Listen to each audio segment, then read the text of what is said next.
My parents threw a huge party for my brother's engagement. When I opened my gift, it was a notice for my upcoming court hearing. "You should be grateful," my mom smirked. I grabbed my stuff and walked out without a word. A week later, they called, frantic. "Please, we didn't mean it. Hi everyone. I'm 27M, and let's just say my family dynamic is complicated. I'll start by saying this isn't some overnight drama. It's the result of years, decades, really, of quiet favoritism, subtle digs, unspoken expectations, and a whole lot of pretending things were fine when they weren't. I didn't grow up in a house where people screamed at each other or threw things. Instead, it was the kind of house where silence could be louder than any shout, and smiles could be sharper than knives. I'm the youngest of two. My older brother, Silas, is 30. To my parents, Angela and Martin, he's always been the star. From the time we were kids, it was clear Silas could do no wrong. He had this natural charm about him, one of those people who just knows how to say the right thing, wear the right clothes, make the right impression. Teachers loved him. Family friends adored him. Even when he messed up, and he messed up plenty, there was always an excuse, always a justification. Silas is just spirited. He's got a strong personality. He'll land on his feet. Meanwhile, I was the responsible one, the quiet one. I followed the rules, kept my head down, did well in school, got into a decent university, and built a stable career in IT. But in our house, stability wasn't exciting. It didn't turn heads. It wasn't something you toasted to at family dinners. I used to brush it off, tell myself I didn't need their approval. And maybe, for a while, I really believed that. But when you spend your entire life watching your brother get showered with praise for doing the bare minimum while you're met with silence, or worse, criticism for doing everything right, it starts to wear you down. My relationship with my parents became more distant after I moved out at 23. I bought a small condo in a quiet area, about 30 minutes away from their house. I visited for holidays, sometimes stopped by for birthdays or Sunday lunch, but that was about it. Every time I was there, I felt like a visitor, an outsider. Even when I brought homemade food or offered to fix their router or update their devices, things Silas would never think to do, it barely earned a nod. Silas, on the other hand, practically lived at their place. Despite having his own apartment, he was always there, eating their food, borrowing their car, using their backyard as if it were his own. My parents acted like it was sweet. Like it was nice, he stayed so connected. They never once mentioned that he was well into his 20s, coasting without paying rent, while I was budgeting to afford my mortgage and saving for the future. Anyway, the real story starts about 2 months ago, when Silas announced he was getting engaged. The news dropped into the family group chat like a bomb. My mom was over the moon. She immediately called me, not to tell me the news, but to ask if I could help set up some decorations for a surprise engagement dinner they were throwing the following weekend. I didn't even know he had proposed. I said sure, because that's what I do. I show up. I help, even when it feels thankless. I showed up early that day, and the house was buzzing. My mom had transformed the backyard into something out of a magazine. Twinkling lights were strung across the patio. There were white and gold balloons tied to every chair, and a huge banner with Silas and Leona written in elegant cursive hung over the back fence. They had a catering truck parked outside and hired 2 servers to pass around little hors d'oeuvres I couldn't even pronounce. It wasn't just a dinner, it was an event. As usual, I took a quiet corner and made myself useful. I helped string up the lights, carried folding chairs, and set the tables. No one really acknowledged it. My dad gave me a short nod when I finished moving a cooler full of drinks, but that was it. When guests started to arrive, I felt like I was fading into the background. Old family friends I hadn't seen in years walked right past me to hug Silas. A few asked me, "So, what are you doing these days?" with that glazed look that told me they didn't actually care what the answer was. One even mistook me for one of the staff. I didn't bother correcting them. Silas and Leona finally arrived, and there was this whole big entrance with music and clapping and cheers. My mom teared up. My dad raised a glass. Silas ate it all up, flashing his perfect grin, acting surprised even though the whole thing was clearly planned. Leona looked genuinely happy. I'll give her that. She came over and hugged me, thanked me for coming, and asked if I wanted to sit with them. I said no thanks and found a spot near the back with a view of the whole thing. Watching from a distance had become second nature to me. Then, sometime after the main meal was served, my mom got up and tapped her glass with a fork. The crowd hushed. She stood there, glowing like it was her big night, and started talking about love, family, and how proud she was of Silas. Then she said something I didn't expect. We also have something for our other son, she said, who's made some big decisions of his own lately. I blinked. What? People turned to look at me. I wasn't sure what to do. I stood there awkwardly as she walked toward me with an envelope in her hand. A thick one. My stomach twisted. Something felt off. I didn't know why, but I had the sense I was being watched not with pride, but with amusement. Like I was the punchline to a joke I didn't know I was part of. My mom smiled as she handed it to me. We wanted to support you in your next chapter, she said, loud enough for everyone to hear. I opened it, and everything stopped. Inside the envelope was a stack of papers. Legal papers. At first, I didn't understand what I was looking at.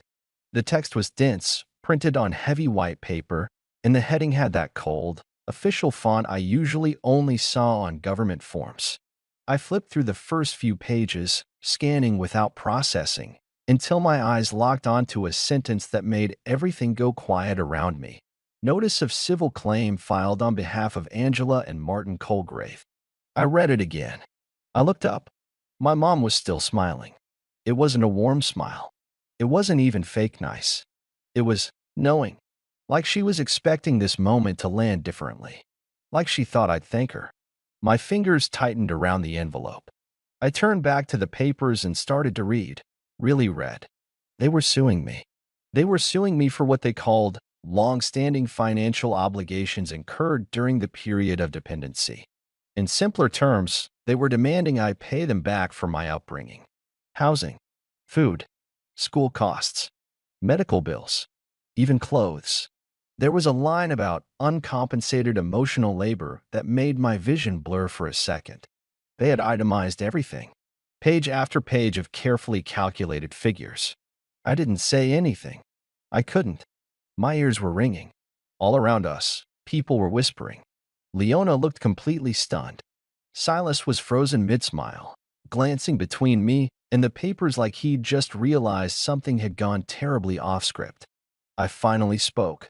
My voice felt far away, like it belonged to someone else. What is this? My mom's smile didn't falter.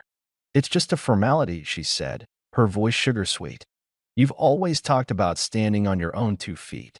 This is just a way to make things even. I stared at her. Even? As if I hadn't already spent my entire adult life working twice as hard for half the acknowledgement. As if I hadn't already gone out of my way to respect their boundaries, show up when asked, help them with anything they needed, and ask for nothing in return. And now, they were suing me? In front of a crowd? At a party?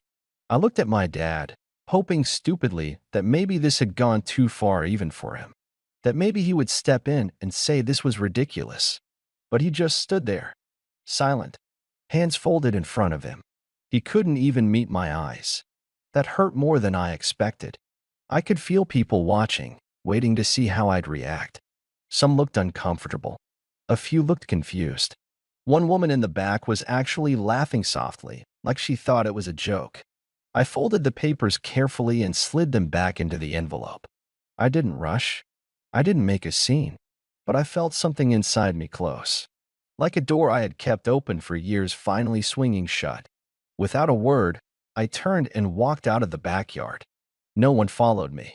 Not my mom. Not my dad. Not even Silas. I drove home in silence. I didn't cry. I didn't scream. I just sat in the parking garage under my building for a long time, hands still on the wheel, staring at nothing. The envelope sat in the passenger seat like it was made of stone. I didn't answer their calls that night. Or the next. Days turned into weeks. Eventually, I got an email from a lawyer, their lawyer, asking for a response by the end of the month. I didn't reply. I didn't have to. I already knew exactly what I was going to do. A few weeks passed. No word from them. Then one day, out of nowhere, I received a call from an unknown number. I let it go to voicemail. I listened to it twice. It was my dad. He sounded not like himself. Shaky, uncertain, like he had just realized the weight of what they'd done. "Please," he said. "We didn't mean it like that. It was your mother's idea. We didn't think you'd take it seriously." I didn't call back. It had been a few weeks since I'd gotten that voicemail from my dad. I hadn't replied. I didn't even think about it much at first. But as time passed, I started to feel something build up inside me. It wasn't just the anger. It was the realization that this wasn't just about a few legal papers or a poorly timed family dinner. It was about years of being overlooked, disrespected, and treated like a background character in my own life. The more I thought about it, the more I knew I couldn't just let it slide. I wasn't going to cave. They wanted me to prove something to them. Well, now it was time for me to make them prove their worth to me. The first thing I did was get my own lawyer. I wasn't sure where this would go, but I knew I needed someone who would be able to navigate the mess my parents had created. After a long consultation, we decided to file a countersuit for emotional distress and financial manipulation. The lawyer agreed that I had a strong case. It was clear this wasn't a mere misunderstanding, it was a deliberate move on their part to hurt me. They wanted money, yes, but they also wanted control. And I wasn't about to let that happen. I remember the first time I spoke to my lawyer about the counterclaim. I was sitting at my kitchen table, the papers scattered in front of me, and I realized something. I had spent most of my life trying to win their approval. Whether it was doing the right thing, being responsible, making the right decisions. But now I was going to take control back. It wasn't about money.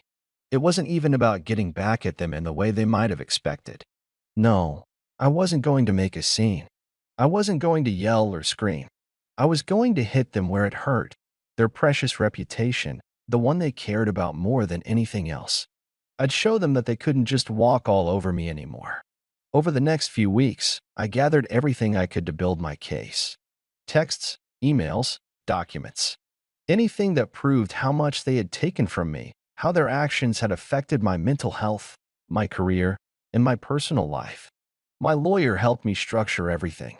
She was clear that we'd have to approach this carefully, but that there was enough evidence to make a strong case.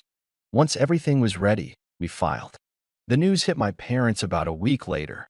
I'd made sure to make it public. The filing wasn't private, and the last thing my parents wanted was for their friends, colleagues, and the people they'd spent so much time impressing to know that their son was taking them to court. And then, the call started. I didn't answer at first. I didn't want to engage. But one afternoon, about 2 weeks after the filing, I found myself standing in my kitchen with my phone in my hand. I'd been avoiding my mom's calls for days, but this time, something told me I had to pick up. "Hello," I said, trying to keep my voice steady. "Is this a joke?" My mom's voice was shaking, not in anger, but in desperation. "We never meant it to go this far. You know that, don't you?" I leaned against the counter, taking a deep breath before speaking. "You made it go this far, Mom. I didn't want any of this. But you pushed me into a corner. I've tried for years to make you proud, to do things the way you wanted. And all I got in return was manipulation and disrespect." There was silence on the other end for a moment. I could practically hear her scrambling for the right words. "Don't be ridiculous," she finally said, her voice tight. "This is not the way you repay your family. This is not the way you treat us." I wasn't backing down now. "No, this is how you treat me," I said. "You and Dad have always put Silas above me, and I've always had to take what I could get. But now, I'm done. I'm not playing this game anymore." I could hear her breathing heavily, probably trying to hold it together. "You're making a huge mistake," she said, her voice low, almost pleading. "Please, let's talk about this. Let's fix it. You don't want to go through with this. It's going to tear this family apart." "Funny," I said. I thought that was already happening. I hung up before she could respond. That night, I felt nothing. It wasn't relief. It wasn't joy. It was just calm. It was like I had finally exhaled after holding my breath for so long. I had taken my first step toward doing something for myself, something that wasn't about trying to please anyone. The next few days were tense. My parents didn't contact me directly again, but I knew they were talking to other family members. I started to get messages, people I hadn't heard from in years, asking if it was true, if I was really suing my parents. Some were concerned. Others were just curious. A few people told me I was being dramatic or overreacting. But the thing was, those weren't the people I cared about anymore. They weren't the ones who had been there when I was the one constantly giving, bending over backward, and getting nothing in return. And as for Silas, he didn't reach out either. I didn't expect him to. He was too busy enjoying the spotlight of his own engagement. He had always been good at pretending everything was fine, pretending he didn't see the cracks in the family. He wasn't about to change now. Days turned into weeks, and things between my parents and me stayed silent. No one came to me with any apologies. No one tried to make amends. They didn't realize that the longer they waited, the worse it was going to get. Their reputation, everything they'd spent so much time building, was starting to crumble. It wasn't long before they realized they'd made a huge mistake. I could almost feel it in the air, like the slow, creeping awareness that they had crossed a line they couldn't undo. Then, one day, I got another voicemail from my dad. I didn't listen to it immediately. I knew what was coming. They were panicking now. They had underestimated how far I was willing to go. When I finally played the message, his voice was frantic. "Please, we didn't mean it like that. We just wanted you to understand. We didn't want it to go this far. Please, we're sorry." I listened to the message a few times, my expression unreadable. The apology wasn't for me.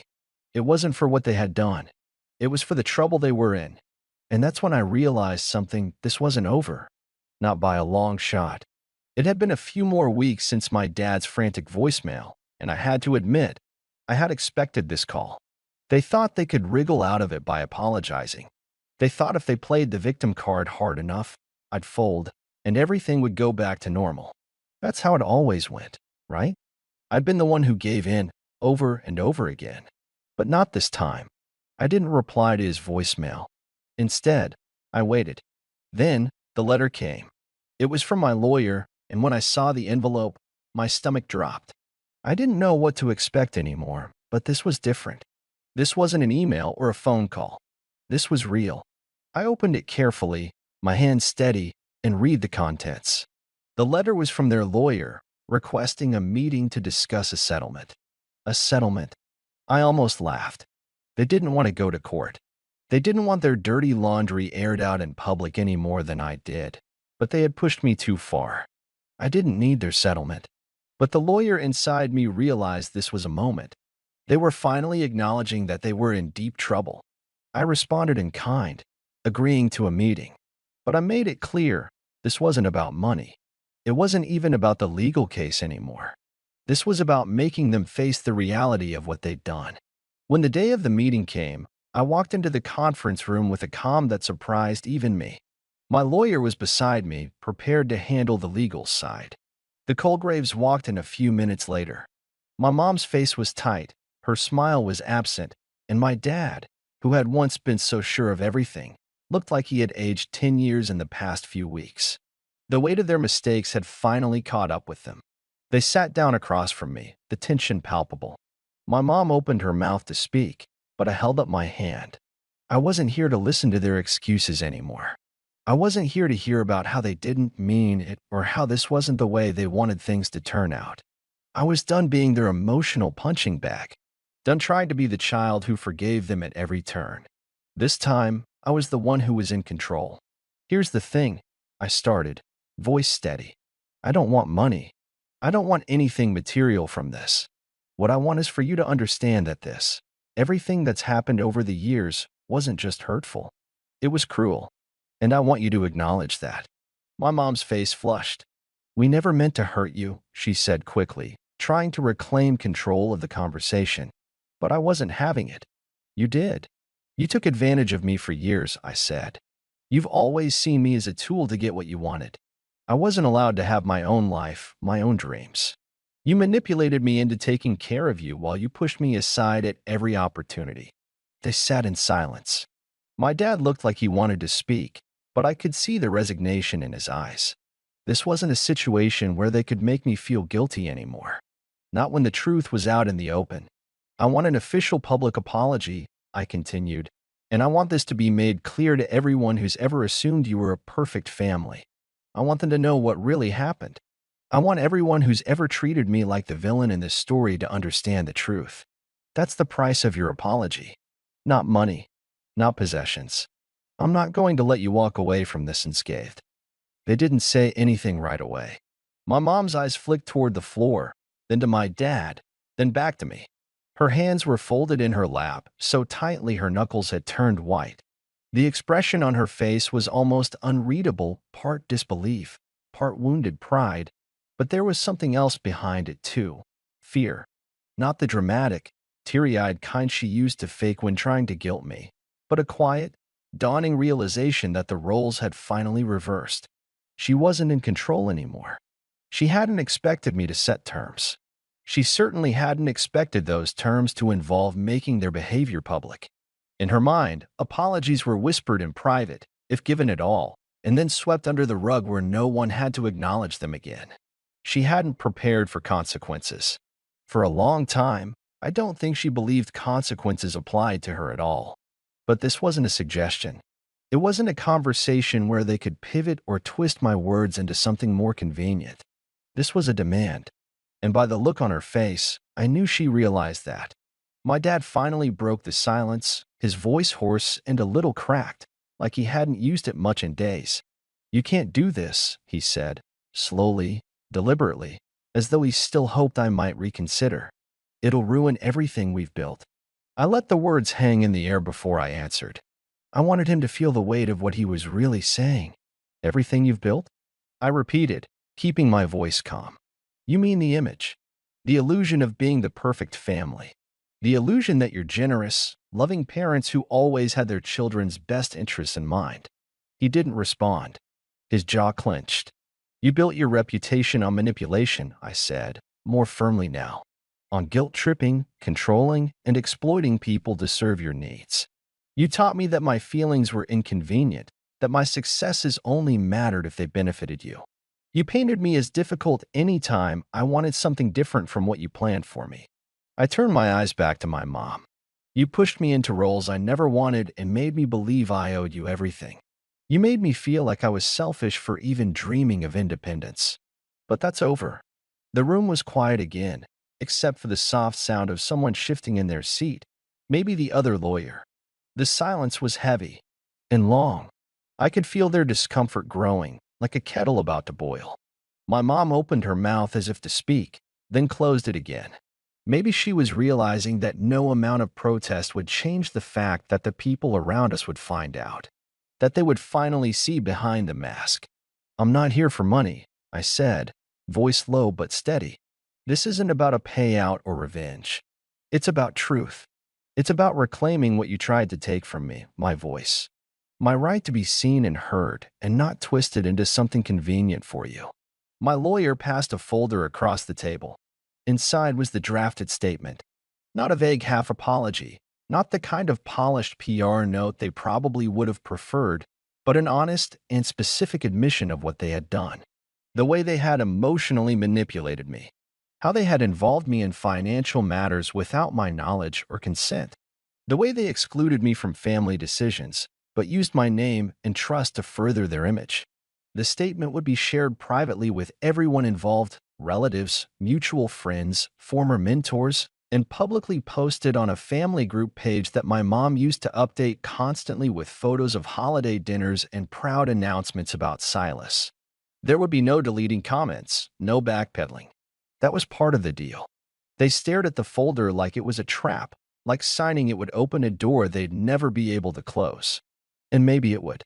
There was a long pause. Then, finally, slowly, they both nodded. The weeks that followed were intense. The apology went live. The reaction was immediate. Some relatives reached out to say they'd always suspected something was wrong. A few apologized to me for never asking questions, for assuming my distance was just me being moody or ungrateful. Others didn't say much at all, but I saw them leave the family group quietly, silently choosing a side without drama. Of course, not everyone believed the apology. There were still those who clung to the version of my parents they had known for decades, the ones who gave generous gifts at weddings and hosted elaborate family gatherings. But the narrative had changed.